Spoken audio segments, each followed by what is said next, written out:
ఈ సందర్భంగా బయోడైవర్సిటీ దినోత్సవం సందర్భంగా ఈ రోజున ప్రతి జిల్లాలో ఒక ప్రభుత్వం తరపు నుంచి గౌరవ ముఖ్యమంత్రి శ్రీ నారా చంద్రబాబు నాయుడు గారి ఆధ్వర్యంలో ఫారెస్ట్ డిపార్ట్మెంట్ ఆధ్వర్యంలో ప్రతి జిల్లాలో ఒక బయోడైవర్సిటీ పార్క్ని ఏర్పాటు చేస్తాం.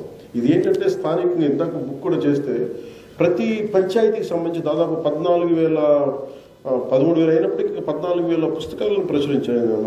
మన రీసెర్చ్ వర్క్ చేస్తే ప్రతి గ్రామంలో ఏమున్నాయి, ఎలాంటి ఎగ్జాటిక్ ప్లాంట్స్ ఉన్నాయి, ఎలాంటి అంతరించిపోయే ప్లాంట్స్ ఉన్నాయి, ప్రత్యేకంగా ఉంటాయి వాటి మీద అలా ఎలాంటి జంతుజాలం ఉంది, వీటన్నిటి మీద ప్రత్యేకించి పుస్తకాలు ఏర్పాటు. దానికి సంబంధించిన క్రమంలోనే ప్రతి జిల్లాలో ఒక బయోడైవర్సిటీ పార్క్ ఏర్పాటు చేస్తున్నాం.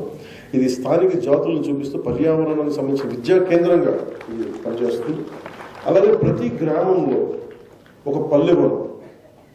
అంటే చిన్నప్పుడు మనము కూర్చోబెట్టుకుని 70-80 సంవత్సరాలు కాదు, ప్రతి 5-10 సంవత్సరాలకు మారిపోతాం.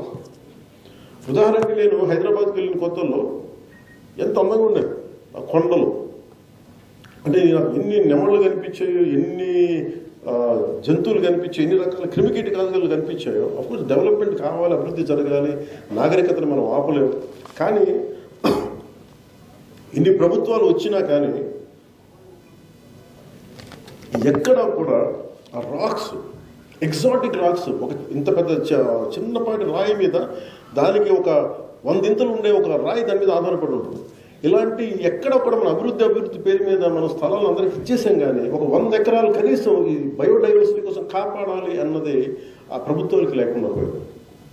అండ్ దిస్ వాట్ బ్యాలెన్స్ లేని development. So development should align with biodiversity.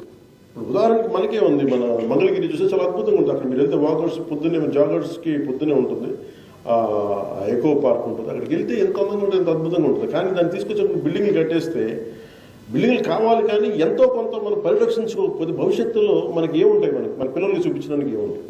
అందుకని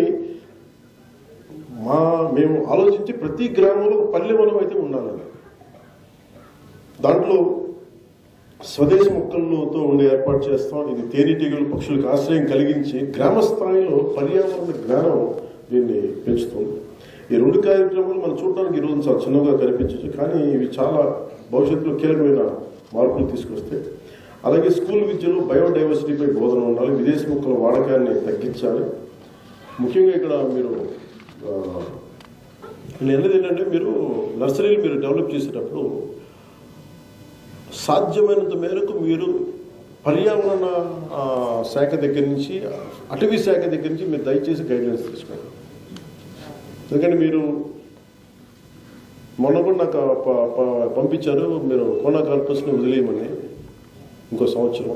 బట్ మీరు దానికి జరిగే డ్యామేజ్కి లాభాలు వస్తుండొచ్చేమో, కానీ ప్రకృతికి చాలా రాష్ట్రానికి చాలా హాని కలుగుతూ ఉంది.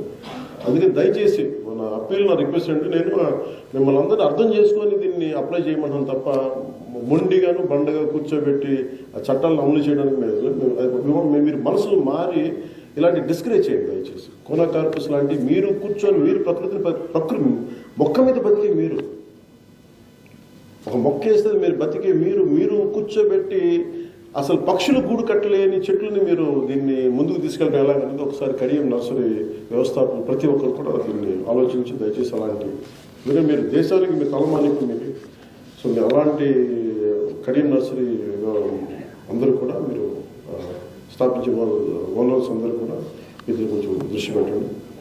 అలాగే ఈ 2 ఇందాక చేసిన బయోడైవర్సిటీ పార్క్ ప్రతి జిల్లాలో, అలాగే ప్రతి గ్రామంలో పల్లెవనం, ఈ 2 కార్యక్రమాలు చాలా చిన్నగా కనిపించి చాలా బలమైన మార్పులు తీసుకొస్తాయి. అలాగే ప్రతి పౌరుడు కూడా ప్రకృతి రక్షకుడిగా మారాలి. నేను నిజంగా పాలిటిక్స్లోకి రాకముందు నేను ఏమనుకున్నానంటే, నా లైఫ్లో కనీసం 10,000 మొక్కలు నాటుదాం, మిగతా పనులు చేసుకుంటాను. అలా ప్రతి ఒక్కరు ఏదో ఒక టార్గెట్ పెట్టుకొని, చాలామందికి 1000 కోట్లు డబ్బులు సంపాదించాలి, 1 లక్ష కోట్లు ఉండాలి, 100 ఎకరాలు కావాలన్నారు. మీరు కనీసం 100 మొక్కలు నాటాలనుకోండి మీ జీవితం.